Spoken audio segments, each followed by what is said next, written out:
Paano at Opo. saan po pwedeng i-report yung mga ganitong kalakaran ngayon pong eleksyon? Opo.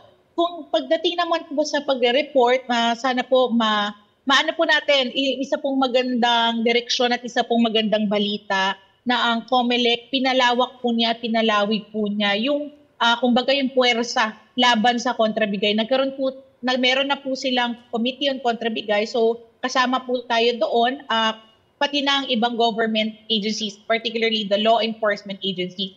Nandiyan ang PNP, AFP, pati na ang DOJ, pwede po kayong magpadala ng report doon sa committee mismo. Sila po ang bahala na mag-verify at gagawa ng mga papeles para po matuloy ang kaso. Pwede rin po kayong lumapit sa pinakamalapit po na mga police stations kasi alam natin isa yan sa pinaka-localized na law enforcement agency. No? Pwede po kayong lumapit sa mga PNP officials po ninyo para po mag-report ng mga incidents or violations of election laws na masasabi nating abuse of state resources. Ang pinakamahalaga, mai-report po ito mga to.